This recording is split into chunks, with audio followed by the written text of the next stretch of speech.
Si je vous demande quel doit être le taux d'humidité que vous devez avoir dans votre salle de culture, vous allez sans doute me répondre un taux d'humidité assez haut, entre 90 et 100%.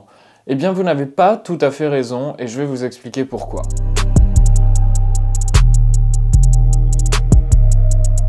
C'est vrai qu'on pense souvent que les champignons poussent dans un taux d'humidité très haut, proche des 100%, et c'est vrai en quelque sorte, mais pas tout à fait.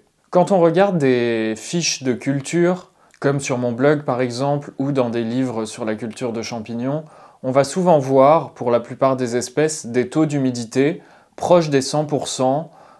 Si ce n'est pas 100%, ce sera 90, 85, mais c'est très rarement en dessous. Les champignons, ils ont besoin d'un taux d'humidité haut, mais pas forcément pendant toute leur période de croissance. Dans cette vidéo, je vais vous parler des champignons en règle générale, de leurs besoins en règle générale, bien sûr, d'une espèce à l'autre, ça change. Par exemple, le Nameko, la Pholiota Nameko, va avoir besoin d'un taux d'humidité très haut tout le temps, parce qu'elle développe une sorte de gel par-dessus son chapeau et elle en a besoin pour pas dessécher et pour que ce gel apparaisse. C'est un exemple parmi d'autres, mais ici je vais vous parler de tous les champignons en règle générale. Pour essayer de comprendre pourquoi ils n'ont pas besoin de tout le temps un taux d'humidité assez haut, il faut comprendre qu'est-ce qui déclenche la pousse des champignons et donc l'apparition des primordia. Les primordia, c'est les champignons à leur stade enfantin, on va dire. Et ce qui déclenche l'apparition des primordia, outre le changement de température, la pression atmosphérique et d'autres facteurs comme ça, c'est aussi l'humidité. Mais pas que l'humidité, en fait, c'est l'évaporation de l'humidité. C'est pour ça qu'on dit qu'il faut un haut taux d'humidité pendant l'apparition des primordia, c'est parce qu'ils sont très sensibles. Donc effectivement, il va falloir souvent des taux d'humidité de 95-100%.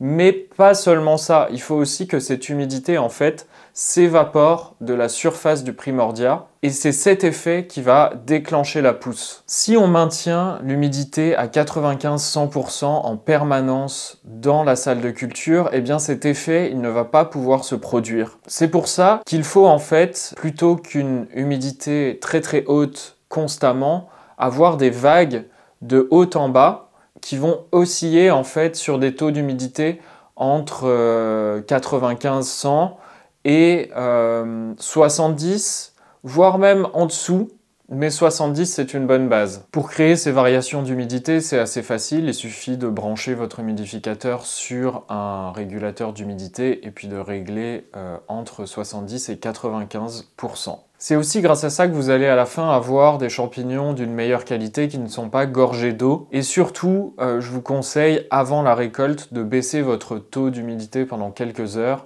Ça va permettre que vos champignons ne soient pas recouverts d'eau pendant la récolte et donc pendant la conservation et qu'ils se conservent mieux et donc qu'il n'y ait pas de développement bactérien et qu'ils ne soient pas gorgés d'eau pour la personne qui va les consommer derrière. Voilà pourquoi un endroit trop humide, un espace de culture trop humide à la base, comme un souterrain où il y aurait déjà de l'humidité, eh bien ce n'est pas forcément la meilleure des choses. Parce que si votre humidité elle est déjà très haute, eh bien vous allez avoir du mal à la faire redescendre, même si vous ventilez énormément votre espace de culture. Après, tout dépend de l'air que vous amenez dans l'espace de culture.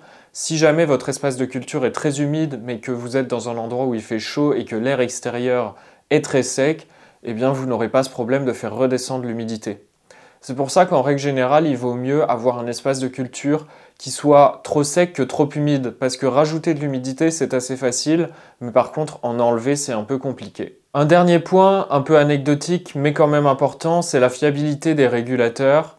C'est pour ça que moi, de temps en temps, j'utilise des minuteurs pour régler mes humidificateurs, parce que les régulateurs d'humidité, avec leur sonde d'humidité, ne sont pas très précis, et ça c'est valable pour quasiment tous les régulateurs, même avec des sondes très chères. En fait, c'est difficile de mesurer un taux d'humidité quand il est très haut. Souvent, les sondes sont faites pour mesurer l'humidité dans des humidités qui sont assez communes dans l'air d'une pièce et à l'extérieur. Et donc, elles vont être très précises, à peu près entre 40 et 70, ou 30 et 70. Mais quand on va aller en dessous ou au-dessus, eh bien, ça va être beaucoup moins précis, à peu près avec 5% de marge Donc quand vous réglez un humidificateur à 95%, il peut très bien être à 90 ou à 100%, ce qui n'est pas gravissime, mais il faut le savoir. Voilà, donc si vous avez des problèmes avec vos champignons qui sont trop humides, ou vous n'arrivez pas forcément à bien faire pousser vos champignons, à faire apparaître les primordia, eh bien essayez cette technique de la vague, donc d'alterner entre des périodes plus sèches et plus humides, bien que c'est tout le temps humide vu qu'on reste à 70%, mais vous m'avez compris. Et puis dès que vous avez essayé ça, venez partager votre expérience en commentaire et dire si ça a changé quelque chose à vos cultures. Quant à moi, je vous dis à très bientôt sur Tamache Champignon et n'oubliez pas de liker la vidéo, de vous abonner à la chaîne et de commenter si vous avez des questions.